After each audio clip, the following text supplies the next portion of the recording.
Entonces, vamos a comenzar esta cuarta sesión, como dice ahí en la presentación. Son representaciones de la Virgen María y más que nada es hablar un poco sobre la forma de representación, cómo, digamos, se va transformando la idea de representación en la historia del arte. Habíamos visto anteriormente en los retratos de Alpha Jung, todos los que me acompañaron para la sesión de retratos de Alpha Jung, cómo había, digamos, ahí una búsqueda en la representación de las imágenes de las personas que habían fallecido, de estas momias y que les hacían sus retratos, cómo había una búsqueda precisamente de la presentación de la persona. ¿Qué quiere decir esto? Es decir, que el pintor cuando pintaba esos retratos de Al-Fayum, lo que le interesaba es la presentación de esa persona que había tenido una vida, ¿no? Que había vivido. Y esa presentación era muy importante porque lo que querían demostrar es que esa persona había tenido cualidades o ciertas características de bondad, de, no sé, de lealtad, de ser una persona religiosa, en fin, digamos que la búsqueda de esa presentación era de una persona que había sido o que había realizado buenas acciones en su vida, ¿no? Esa es, digamos, la finalidad de muchos de los gestos que están en los retratos de Al-Fayum. Y la clase pasada, bueno, la sesión pasada, había yo tratado de vincular esa forma de representación o esa forma de presentación de la persona de Al-Fayum en el retrato con retratos o con dibujos o con arte muy posterior a Al-Fayum, que sería el 400, lo que se conoce como el 400 del Renacimiento. En algunos retratos ya de otros temas de Piero de la Francesca, de Fra Angelico, yo había tratado de enseñarles que quizá esa misma idea del gesto que estaba en Al-Fayum también estaba en los retratos de las vírgenes, por ejemplo, en este de la Virgen de las Sombras de Fra Angelico. Entonces yo les decía, hay una intención muy similar a los retratos de Al-Fayum, pero ya el contexto, la simbología es muy distinta. Entonces, quizá la intención en el gesto, en el dibujo, quizá las técnicas son parecidas hasta cierto punto. Hay una tradición de Al-Fayum de la pintura en temple sobre madera hasta el 400 del Renacimiento, donde pareciera que las técnicas son similares, que los dibujos son similares y que la idea de los gestos del retrato es similar, pero llegamos a un punto en donde ya hay una intención muy distinta, una finalidad muy distinta, que es la representación. ¿Qué quiere decir esto?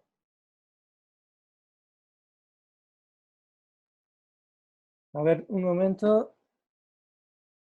Un compañero no se puede conectar.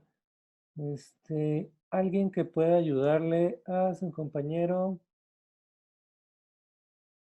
Miguel Ángel, todos los que no han tenido problemas para conectarse, según esto hay una contraseña que no sé por qué la pidió, bueno, yo no la generé, la generó automáticamente la plataforma y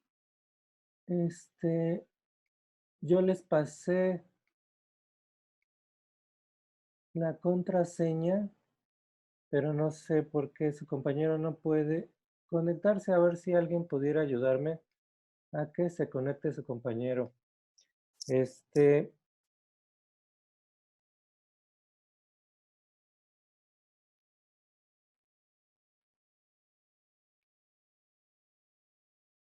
Bien, voy a tratar de continuar.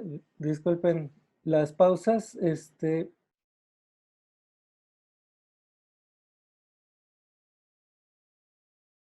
Me, me es difícil continuar entre tantas plataformas. Muy bien, sí me están confirmando que sí se pudieron conectar con la contraseña que les di, entonces debe ser, no sé si sea alguna cuestión de mayúsculas y minúsculas.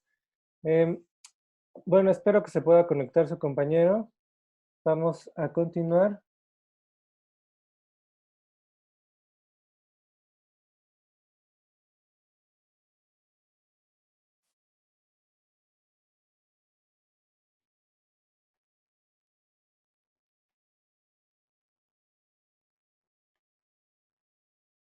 Y entonces vamos a continuar. Les decía yo que había una diferencia entre lo que era la presentación, es decir, el retrato de la persona fallecida en los retratos de Alpha Jung y la representación de las vírgenes ya en el 400, que había como una similitud entre la forma y los gestos y las intenciones en que se creaban estos retratos, pero había una finalidad muy distinta y esa tiene que ver con la representación, es decir, la diferencia está en que la persona a la que se estaba retratando en Alpha Yum era una persona que existió en vida, pues, y se estaba tratando de hacer un homenaje a esa persona por medio de el retrato.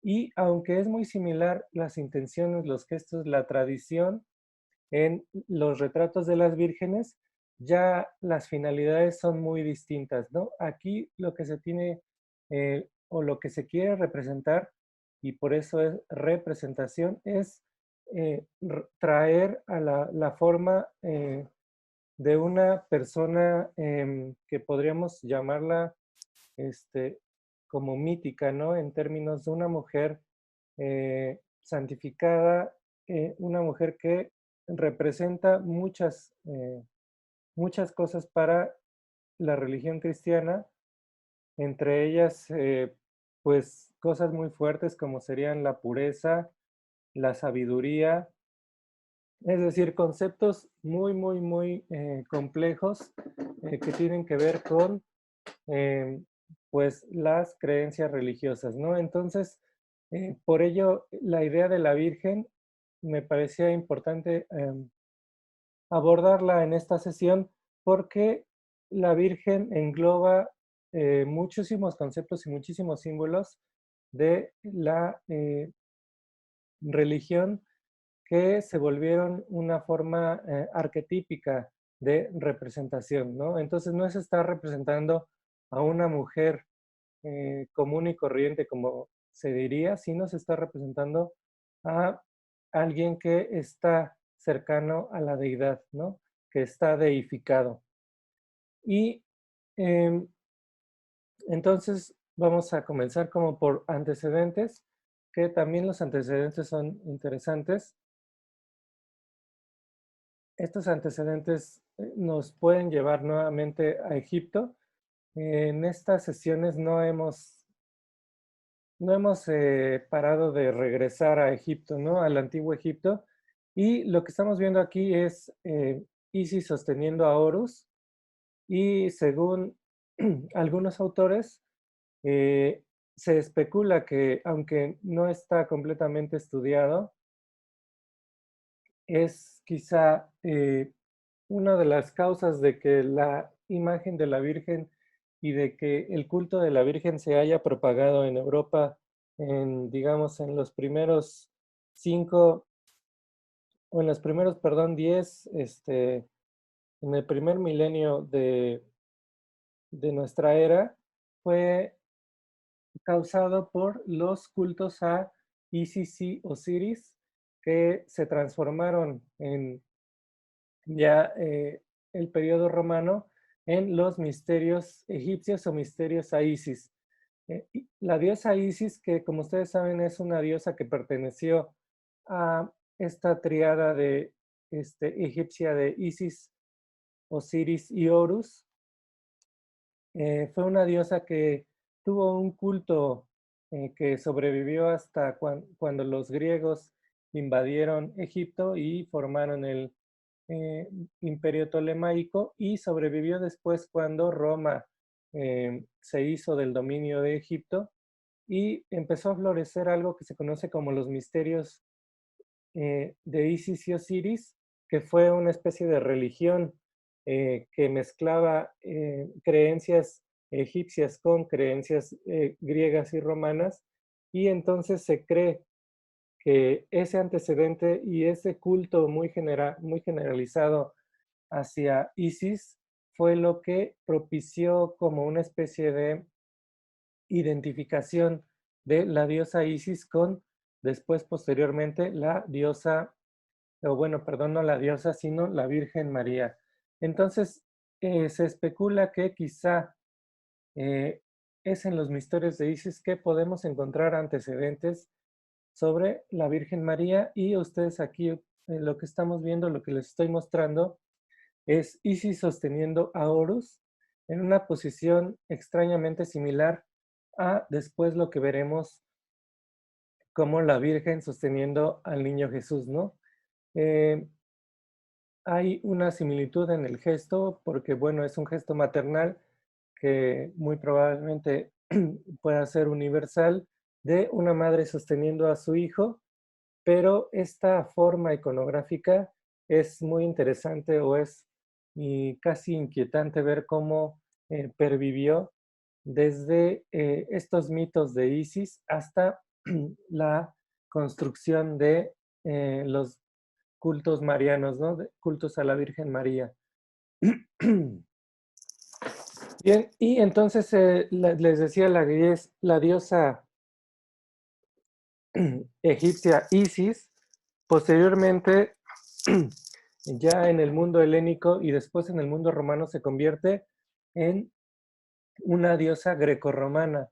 Entonces, esta es una diosa Isis que está en el Museo Capitolino en Roma, en el Palacio Nuevo. Ustedes cuando vayan a Roma van a poder buscarla y ver cómo existía este extraño culto a Isis egipcio trasladado a los romanos. Ustedes pueden ver cómo usa un tradicional vestido griego, se le conoce como chitón a este ropaje, y también trae un manto, que eso es ya muy cercano a la iconografía de la Virgen María. Trae una cístula y un cistro, que es esta cosa que está sosteniendo, que parece un instrumento musical, es conocido como sistro. Y algo muy curioso que permanece del culto egipcio o de la iconografía egipcia es ese disco o esa pequeña concha que trae en la cabeza. Es un disco solar y es muy curioso porque si regresamos a la escultura egipcia, ustedes pueden ver el gran disco solar que trae esta escultura. Bueno, sobrevivió ya en la época grecorromana, pero ahora de esta forma como una especie de pequeña concha, ¿no? Entonces les decía, es quizá causante de que el culto a la Virgen se desarrollara en los primeros 100 años en los primeros 1000 años, perdón, de la era cristiana. La causa de que se desarrollara mucho el culto a la Virgen quizá es que ya estaba, ya estaba muy, era muy famoso el culto, era muy popular el culto a Isis, ¿no? Y es uno de los primeros ejemplos que hemos encontrado, uno de los primeros ejemplos que hemos encontrado de iconografía o imágenes de la Virgen es esto que se ven aquí. No sé si se alcanza a ver, está muy borroso, realmente casi no se nota, pero los estudiosos han visto en estos manchones a la Virgen sosteniendo al niño y junto a uno de los profetas, un profeta del Antiguo Testamento, Balaam, y se alcanza a ver en la mancha que es derecha,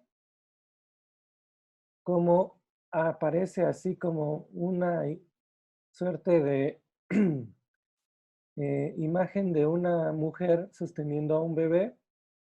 El bebé parece que nos está mirando, ¿no? Voltea su mirada hacia nosotros y a un costado una marcha que ya parece un dibujo un poco muy primitivo, muy burdo, de una persona, ¿no? Que parece ser un hombre. Estas manchas se encuentran en algo que se conoce como catacumbas de Priscila y bueno, son una de los ejemplos más antiguos de arte cristiano y uno de los ejemplos más antiguos de representación de la Virgen María. Estas surgieron apenas en el primer siglo de la era cristiana. Están en Roma, en las catacumbas de Priscila, y curiosamente digamos, se pueden vincular mucho al misterio de Isis, porque los rituales sobre Isis se conocían como misterios porque solamente los iniciados o solamente las personas, digamos, que participaban del culto podían conocer la imagen de Isis en los misterios. Y eso daba pie a un ritual donde tenías que descender a un lugar oscuro para conocer o para poder ver la imagen de Isis en los misterios. Por eso, digamos, se conoce como misterio porque no era un culto abierto, sino que tú tenías que ser un iniciado para conocer esas imágenes. Y curiosamente, en estas catacumbas de Priscila se sigue el mismo principio. Recuerden ustedes que los primeros cristianos no fueron o no predicaron abiertamente su culto, sino que era más bien un culto un poco secreto. Entonces no se podía, digamos, acudir abiertamente a una iglesia, a una reunión bueno, para realizar el culto y entonces se iba a esto que se conoce como catacumbas, que eran cementerios que estaban en unas grutas, digamos, en el subsuelo, y en esas grutas se aprovechó para empezar a generar el culto. Y entonces la dinámica es muy similar a los misterios y se cree que quizá funcionaba de la misma manera, ¿no? Las primeras cristianos funcionaron como una especie de sociedad secreta donde el culto era un misterio y entonces seguramente tú ingresabas a la catacumba cuando ya eras un iniciado, cuando ya estabas convencido del culto y podías ver a esta imagen de la Virgen María, que bueno, ya nosotros la tenemos así deteriorada, pero esa, digamos, esa representación y esa forma sobrevivió y después ya más adelante podemos encontrar esta otra representación de la Virgen María en el cementerio mayor, que también es un cementerio en el subsuelo y ya es más cercano a los tiempos donde el culto a Jesús, o bueno, el cristianismo ya estaba más aceptado, pero y más extendido por toda la región de Asia, del cercano oriente, Egipto, Grecia e Italia, pero todavía no era un culto oficial, ¿no? Entonces eh, se seguían haciendo estas imágenes estas representaciones de la Virgen María, pero todavía debajo o como un misterio en los cementerios.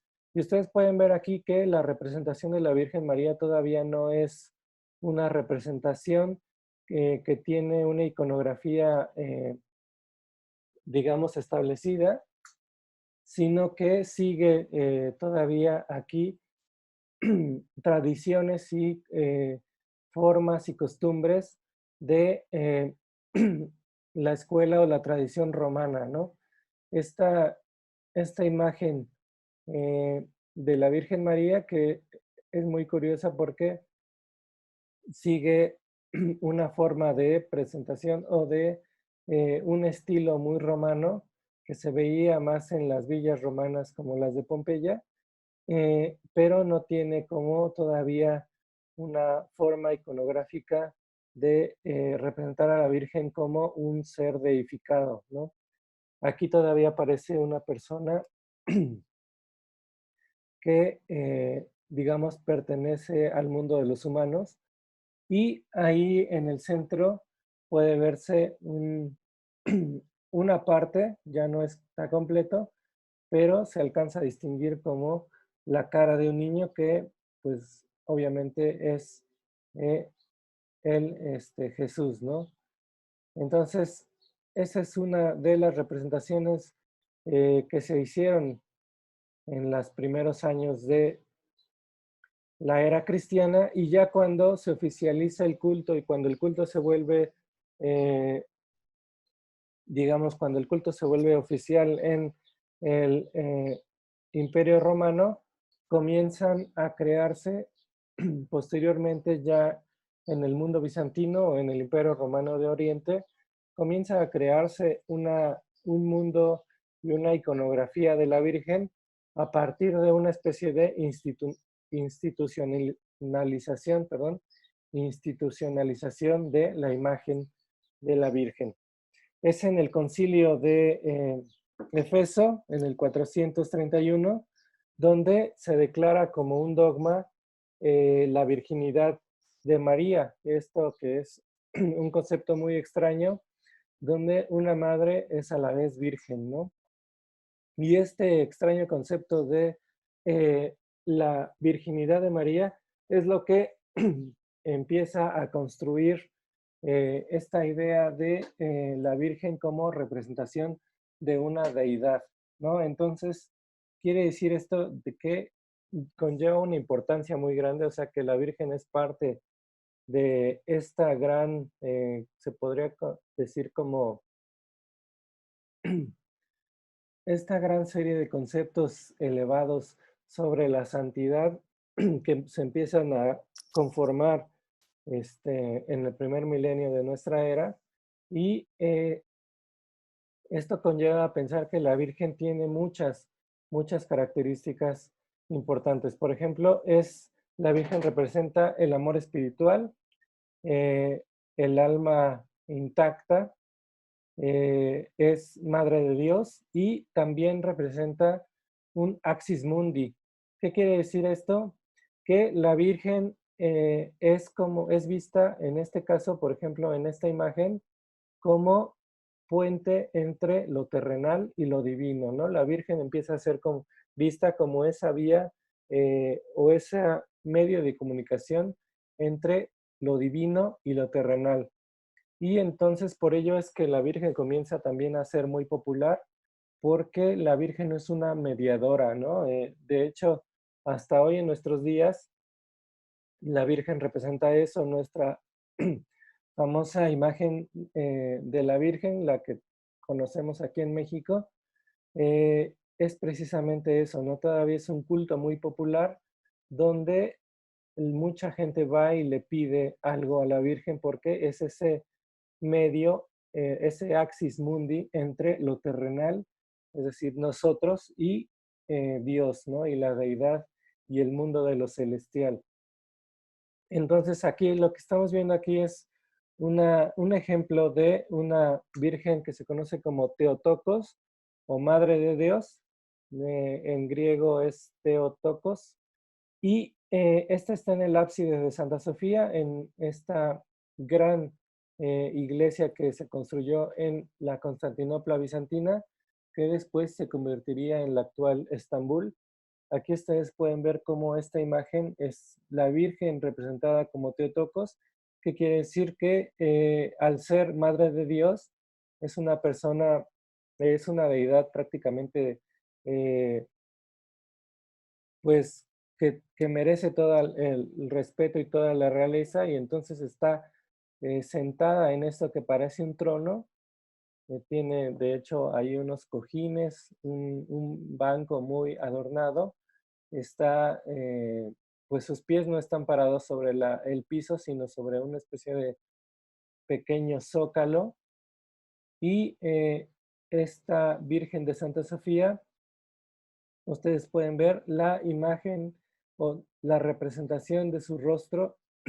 Es la representación de un rostro que busca ser el rostro de la fe, pues la religiosidad, ¿no? De la pureza, de que busca que la representación de esta mujer que está aquí sea como la suma de todas las cosas buenas, ¿no? Bondad, sabiduría.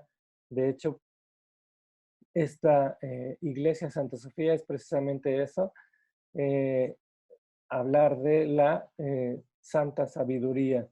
Y eso es lo que representa esta Virgen María, es decir, que a digamos, a la presentación de una mujer con un niño, se le suman una cantidad de conceptos y símbolos que ya la hacen ser no una mujer cualquiera, sino eh, una deidad que representa los más altos valores de la cristiandad.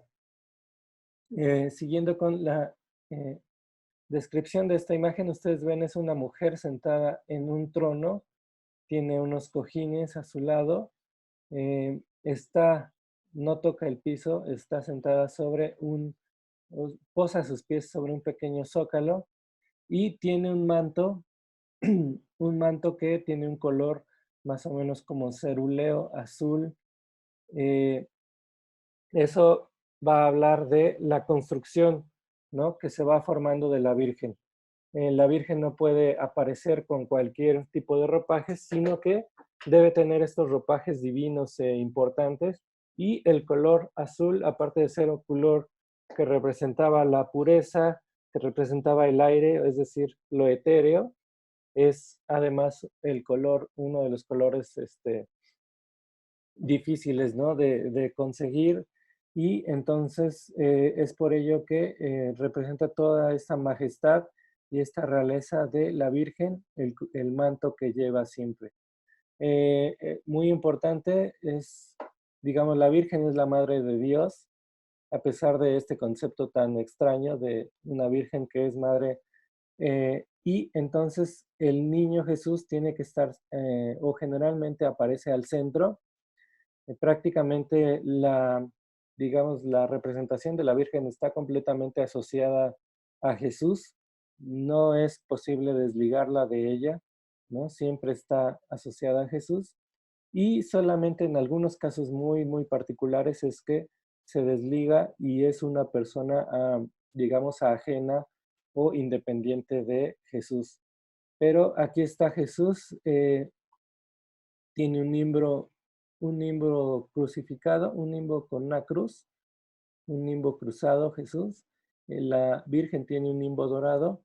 Y es muy curioso esta imagen de Jesús con Jesús niño con el nimbo de cruz.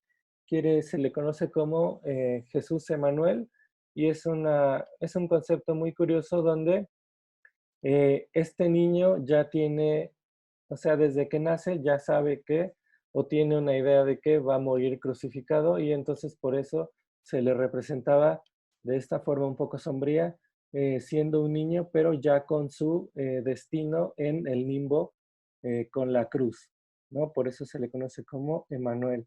Entonces ahí está esa, una de las primeras iconografías que se va generando de la Virgen María es precisamente en el mundo bizantino, en la cultura bizantina, y son ellos los que crearon la mayoría de estereotipos de la Virgen.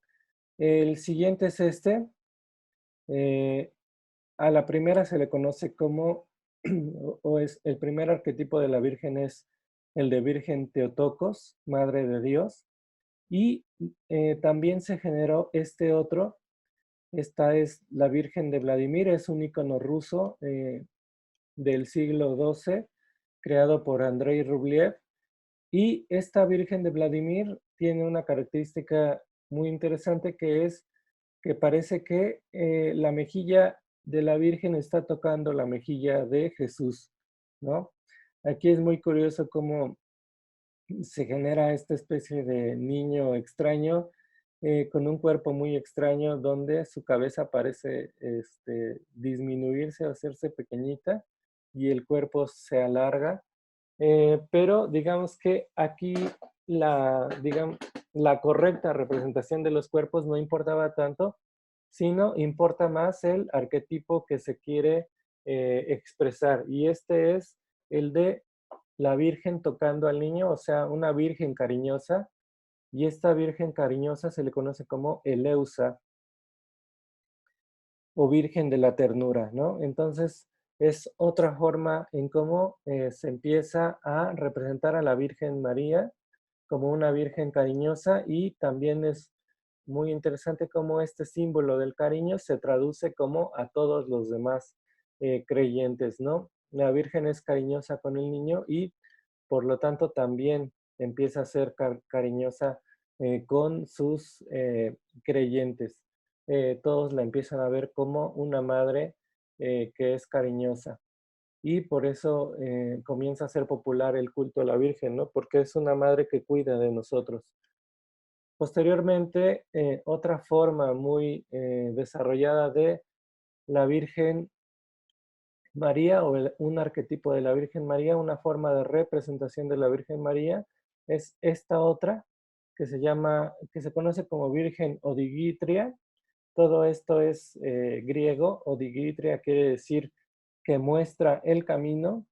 Y este tipo de vírgenes lo que están haciendo es mostrar que, o siempre está tratando de mostrar que el destino, la finalidad, lo último es, o sea, lo último que importa es Dios, ¿no? Entonces, aquí si ustedes pueden ver, observar, nos miran fijamente a nosotros la Virgen y Jesús, pero la Virgen está haciendo un gesto con la mano y esta mano es que está mostrando o está señalando una especie de forma de señalar hacia Jesús, ¿no? Entonces, esta Virgen también es muy importante porque este arquetipo se vuelve muy usado en la iconografía de las vírgenes, donde ustedes pueden ver el gesto de la mano y el gesto de la mano es el que nos va a indicar qué tipo de virgen o en qué estaba pensando el autor para crear a estas vírgenes. Esta es la Virgen Odigitria y posteriormente hay otra forma muy famosa de virgen, de arquetipo de la virgen que se crea en el Imperio Bizantino, que es esta virgen, la Chernitisa, y esta virgen es la virgen de la protección. Esta sí ya es una forma de icono que digamos que se desarrolló eh, en el arte bizantino y un poco en el arte románico, pero que posteriormente ya no fue muy usada en el arte del Renacimiento, en el arte flamenco y en el barroco y posteriores, ¿no?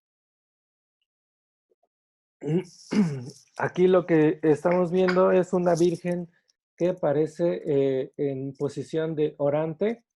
Esto quiere decir que está ella de pie, con las manos extendidas, y esa es una posición orante y tiene un círculo o una esfera en el centro, en el pecho, y en esa esfera está Jesús también en posición orante, es decir, abre las manos. Y ustedes se fijan aquí, esta característica en esta imagen de Jesús no es un Jesús con un nimbo cruzado, con un nimbo con cruz, sino no carece de cruz este nimbo, y entonces es otra adscripción de Jesús, ¿no? Es un Jesús que nada más, digamos que es un Jesús de la natividad que nace como una esperanza para la humanidad. Entonces, en el arte bizantino, estos son algunos ejemplos de formas como se creó o cómo se fue desarrollando esta iconografía de la Virgen. Y posteriormente estas iconografías eh, se retomarían, muchas de ellas se retomarían en el Renacimiento, en el Barroco. En el Barroco se crearía otra forma muy interesante que después se las mostraré, de Virgen que se conoce como Virgen Inmaculada, de la Inmaculada Concepción, y es una forma muy famosa eh, que quizá ustedes ya la han visto. Es una Virgen que está parada en una especie de esfera y está pisando una serpiente. Esa ya es una representación, una iconografía posterior de la Virgen que veremos después más adelante. Ahora lo que les quería mostrar es cómo en el Renacimiento empieza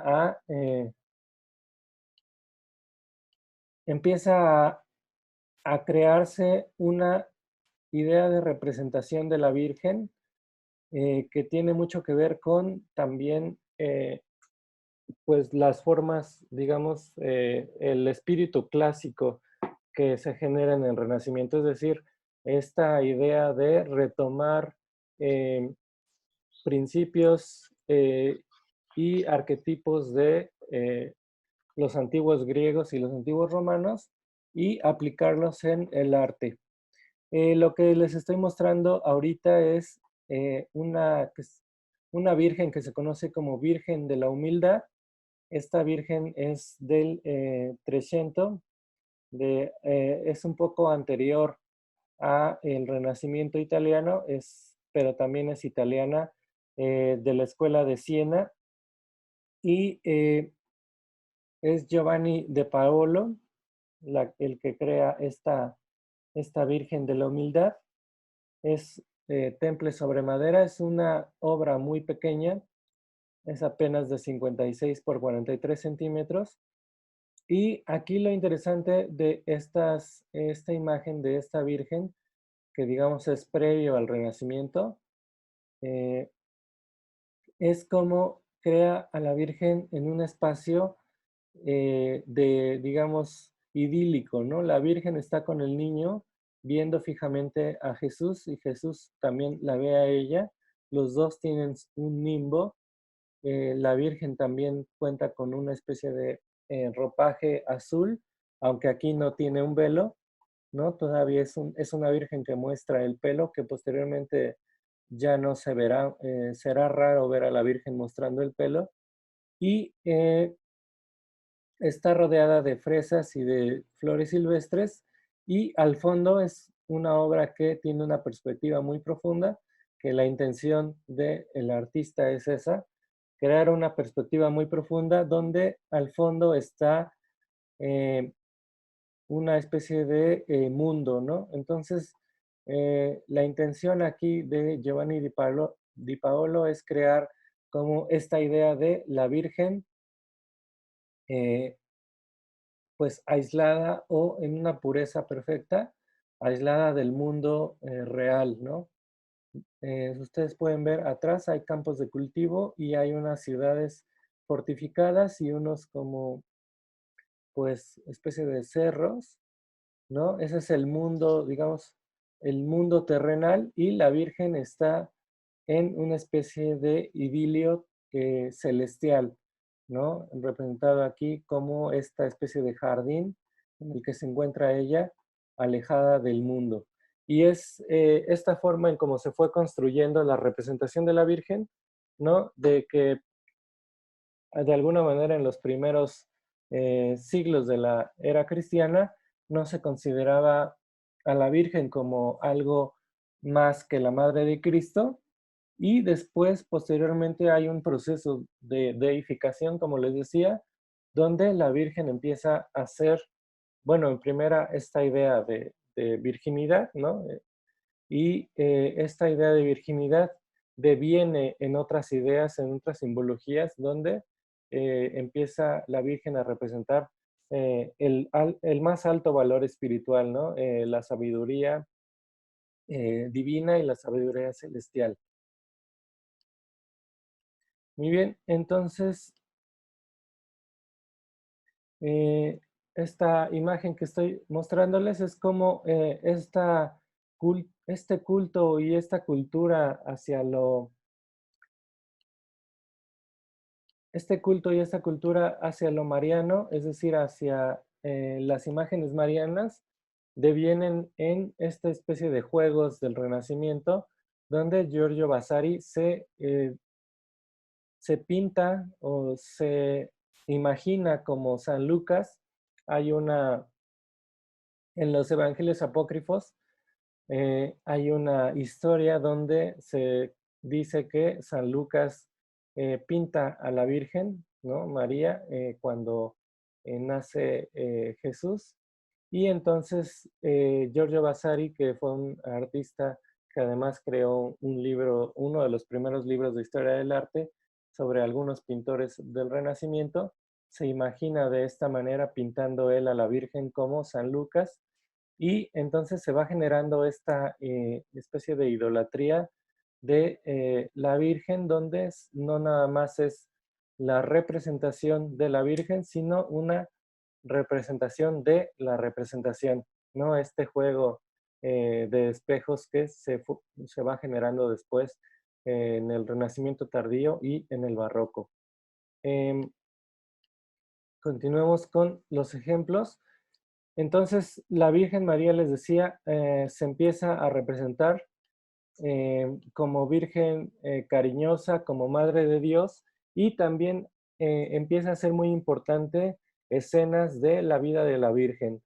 Eh, Estas se vuelven arquetípicas y muchos pintores empiezan a crear ejemplos de estas escenas de la vida de la Virgen. Una de las más importantes, como ya les había mostrado esta, que es la Anunciación, es este pasaje de los evangelios donde la Virgen es visitada por un arcángel y le anuncia la llegada de Cristo, o que va ella a ser madre, siendo que no ha, digamos, no ha tenido relaciones sexuales. Entonces, este caso tan extraño de la virginidad de María, bueno, es ahí donde primeramente se aborda en los evangelios, y esa escena de el ángel o el arcángel anunciándole a la Virgen fue creada por muchos pintores y, por ejemplo, en este ejemplo de Fra Angelico, aquí está la Anunciación, ¿no?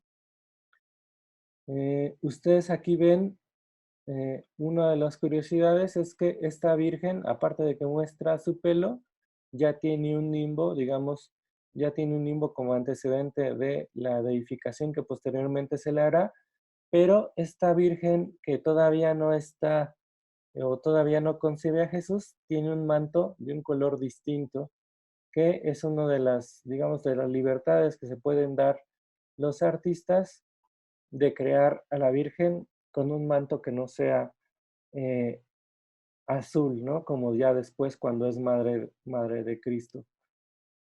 Posteriormente, otra de las escenas que se va a retomar y que se va a retomar en el Renacimiento, pero que después ya no será tan popular, será este. Esta es una imagen de Piero de la Francesca, a diferencia de la anterior que es la Anunciación de la Virgen. Esta ya es la Virgen, eh, pues digamos, gestando a Jesús. Ya se le puede ver aquí su vientre abultado, y esta se conoce como Virgen del Parto. No hay muchos ejemplos de Virgen del Parto, pero digamos fue en el Renacimiento temprano, fue uno de los temas que se hicieron mucho. Después se dejó un poco este tipo de vírgenes, y esta virgen tiene un nimbo muy extraño que eh, está, no está de forma frontal, sino como de costado, pero ya en sus ropajes, aunque no trae un manto que la cubre, sus ropajes ya son azules, ¿no? Y a, a cada uno de sus costados tiene a dos ángeles, ¿no? Esta Virgen del Parto de Piero de la Francesca es, les decía, una de las escenas que más se recurría, a lo que más se recurría. Se le conoce también como Esperanza, o sea, Virgen de la Esperanza o Esperanza de la Virgen. Y posteriormente, por supuesto, será muy importante la representación de la Natividad. La Natividad será como uno de los temas más recurrentes o el tema más importante en la vida de la Virgen. Y aquí esta Natividad que les estoy mostrando también es de Piero de la Francesca. Ustedes pueden ver ya el azul es eh, el, el color predominante en esta composición, sobre todo porque el manto de la Virgen es azul y donde está puesto Jesús también, ¿no? Esto nos habla, aunque no tienen nimbo o este plato dorado que le circunda la cabeza, que habla de su deidad, de que son, de su santificación. Bueno, aquí ustedes pueden ver que lo podemos identificar a los personajes principales precisamente por sus ropajes, ¿no? Por estos ropajes azules. Otra escena en la vida de la Virgen que será muy importante, bueno, es la Virgen con el niño. Nuevamente aquí esta imagen que ya les había mostrado de Giovanni di Paolo, la Virgen jugando con el niño o la Virgen siendo cariñosa con el niño, es en el arte bizantino se le conoce como glicofolusa.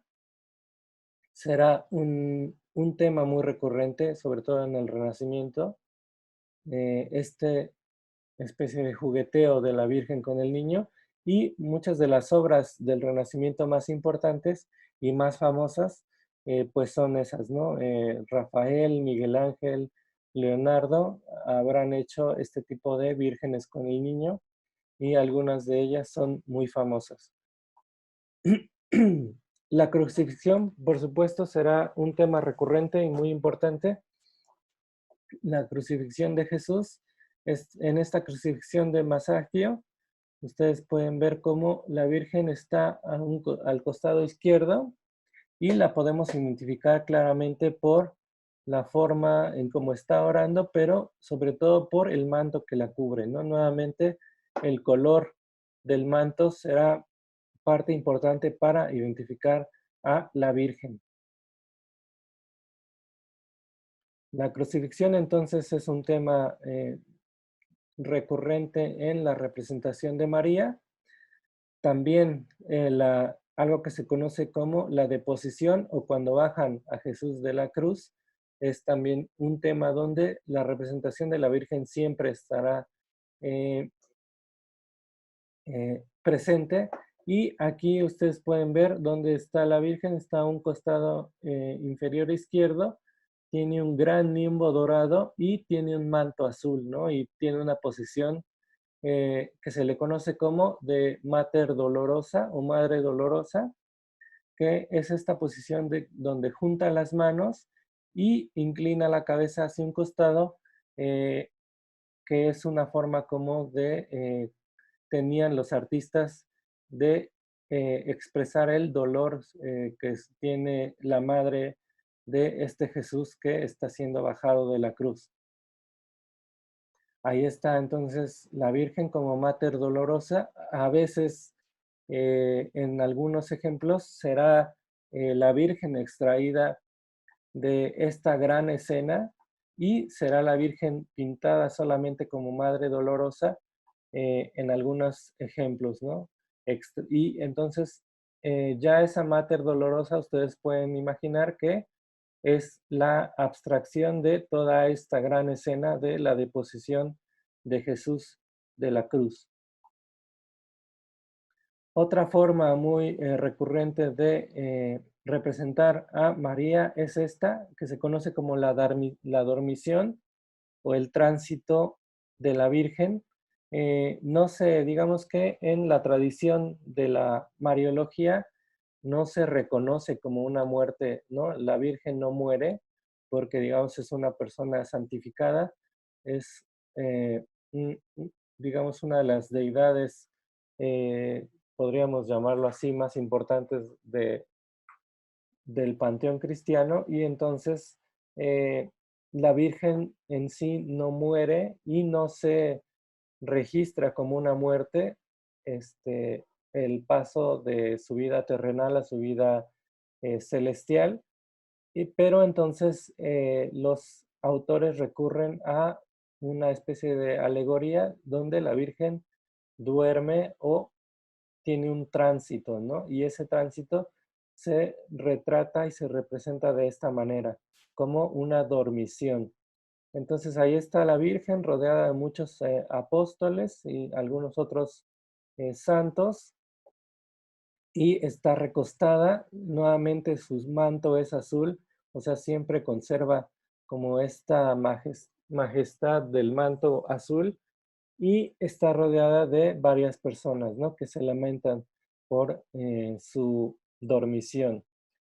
Posteriormente, como les decía, esta obra, perdón, es de Andrea Mantegna, y posteriormente no será, eh, digamos, no será una muerte de la Virgen, no existe como tal, sino algo que se conoce como la Asunción. Y uno de los temas que después será más famoso para representar a la Virgen María es precisamente este de la Asunción, donde seguramente ustedes ubicarán alguna otra obra. La Virgen es subida por ángeles hacia el cielo, ¿no? Hacia el lugar que le corresponde en el cielo junto a la Trinidad y bueno, aquí como que queda validada su santificación y su estatuto de deidad. Entonces, esta es una virgen creada por Giovanni di Paolo.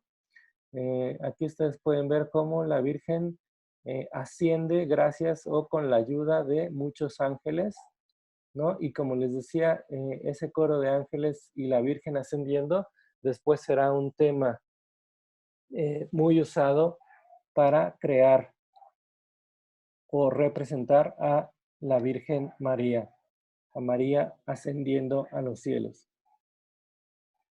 Bien, vamos a llegar al final de esta introducción, podríamos llamarle, a la iconografía mariana, y les quería presentar una obra muy especial que me llamó mucho la atención y que me gustaría que alguien después pudiera trabajar sobre ella digamos, en este trabajo que les estoy tratando a ustedes de animar a hacer este atlas mínimo de la historia del arte. Lo que vamos a ver es algo que se conoce como Madonna Annunziata o Madonna o la Anunciación de María, la Anunciación de la Virgen. Y es esta obra de Antonello de Messina, es de 1475, y me llamó mucho la atención porque dentro de todas las representaciones y las imágenes de la Virgen María que hemos visto, hay una simbología muy fuerte que tiene que ver con su deificación, con la virginidad, con toda esta idea de representar a un personaje, una persona celestial y divina, ¿no? Entonces, no hay como una preocupación por la presentación de una persona, como veíamos anteriormente en los retratos. La Virgen es un arquetipo, y entonces todas las imágenes de la Virgen serán las de un arquetipo de una mujer divina, ¿no? Una mujer casi casi que solamente tiene rasgos femeninos, pero que no fue o no perteneció nunca a este mundo ni es una persona, ¿no? Ustedes pueden ver aquí, lo que estamos viendo es la representación de un arquetipo. Más claramente, y obviamente, es los iconos. En los iconos bizantinos es donde se puede ver esto con mayor claridad. Ustedes ven este icono bizantino, es el icono de Vladimir. Aquí lo único que importa es el gesto de la Virgen y cómo está pegado la mejilla a el niño Jesús. No importa otra cosa, la mirada de la Virgen está perdida, es un arquetipo, es decir, aquí no hay una persona.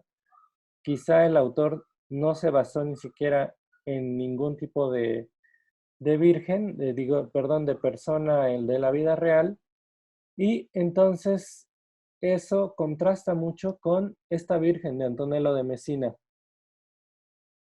Lo que yo quería a ustedes proponerles es que alguien se interesara, que alguien le gustara y que pudiera hacer una especie de análisis iconográfico, bueno, no una especie, hacer un análisis iconográfico de esta Anunciación de la Virgen de Antonello de Messina.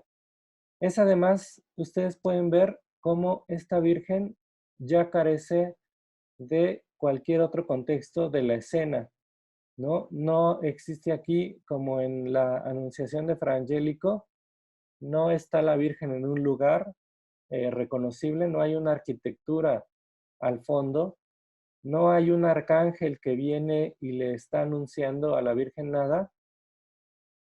Lo único que podemos ver aquí es a la Virgen con un manto, haciendo un gesto con las manos y interrumpiendo su lectura, ¿no?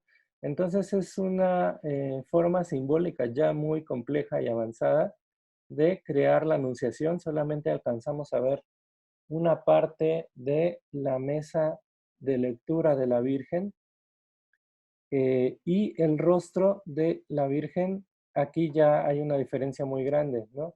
Aquí sí ya es la presentación o el rostro de una persona que además al mismo tiempo intenta ser un arquetipo que es el arquetipo de María. Entonces, a mí me llamó mucho la atención, aquí está la ficha técnica de esta obra, es de 1475 además, es decir, es una obra que se creó apenas unos 30 años después de la obra de Fra Angelico, por ejemplo. Es temple sobre madera y las dimensiones son similares, es una dimensión pequeña, 46 por 34 centímetros. Está en la Galería Regional del Palacio Abatelis de Palermo. Y también otra cosa muy interesante es que eh, Antonello de Messina creó dos versiones. Y quizá tiene alguna otra, pero digamos de lo que conocemos son estas dos versiones.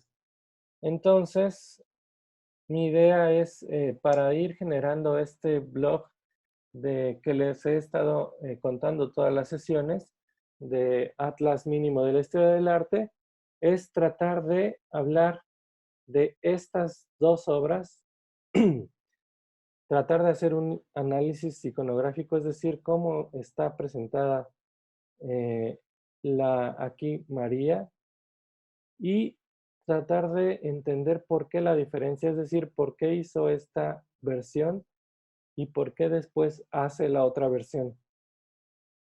Una cosa muy interesante de esta obra es que ya no es nada más hecha con temple, sino también es hecha a partir de óleo, o sea, es un autor que comienza a usar el óleo y por ello es que crea estos fondos completamente oscuros, eh, porque digamos sigue una especie de tradición flamenca donde hay un interés más por crear este tipo de obras, pero aparte crea una especie de obra muy, digamos, llamándola anacrónicamente minimalista, ¿no? Donde no existe otra cosa más que la figura al centro de María y donde se adivina que es una anunciación por el gesto donde interrumpe la lectura, ¿no?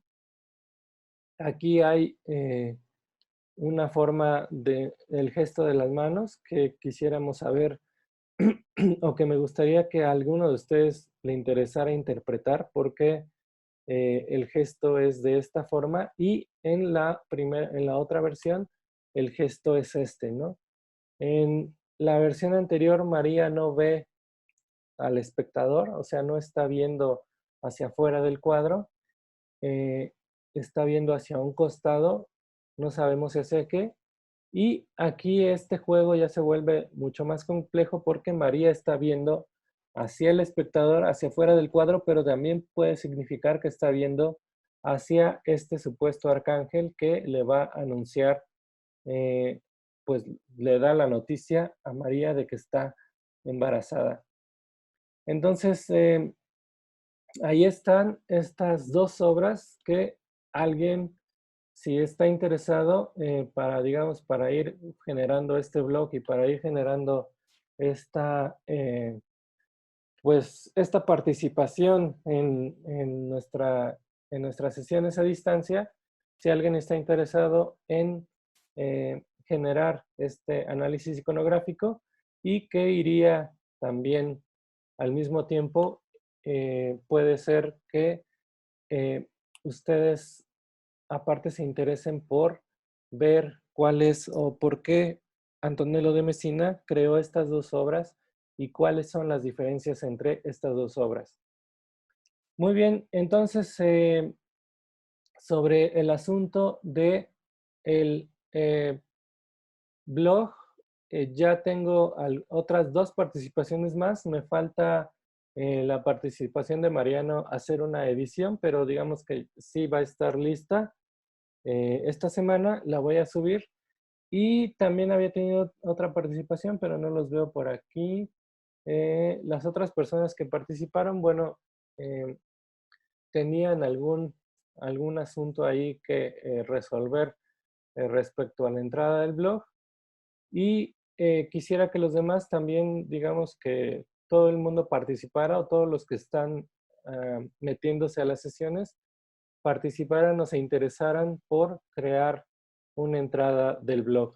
Les decía yo que las entradas son hacer un análisis iconográfico de una obra que yo ya, digamos que yo ya posteé en el blog, o hacer un análisis iconográfico de una obra que a ustedes les interese, y en el caso de que sea una obra más moderna, es decir, a partir de los impresionistas en adelante, que ya difícilmente una obra así puede analizarse iconográficamente, entonces tratar de crear una especie de vínculo, una anacronía entre una obra moderna y una obra clásica.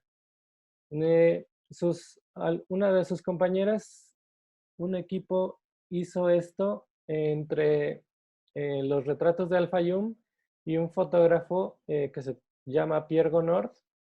Eh, les, les decía a ellos que les faltaba el contexto de las obras de Pierre Gonord, pero tenían, digamos que, su relación, su anacronía, su relación entre los retratos de Al-Fayum y las obras de Pierre Gonord estaba muy bien, estaba muy interesante y nada más necesitaban ellos tener el conocimiento, el contexto de las obras, ¿no? Eso es lo más importante para hacer estas participaciones y estas entradas. No, digamos, no tomar una obra de internet nada más, sino tener el conocimiento de ellas, es decir, tener el mínimo de la ficha técnica, ¿no? Conocer dónde se hizo, cuándo y en dónde está la obra. Entonces, vamos a concluir esta sesión aquí. No sé si alguien tenga alguna pregunta sobre las participaciones o alguna duda sobre esta sesión. Y entonces continuaremos el próximo miércoles las sesiones. Esta sesión quedó grabada.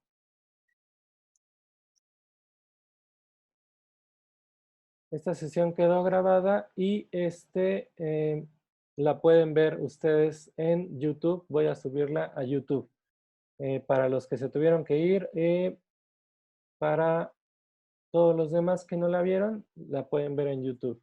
Si alguien no tiene ninguna duda o alguna pregunta, entonces finalizaré por hoy la reunión.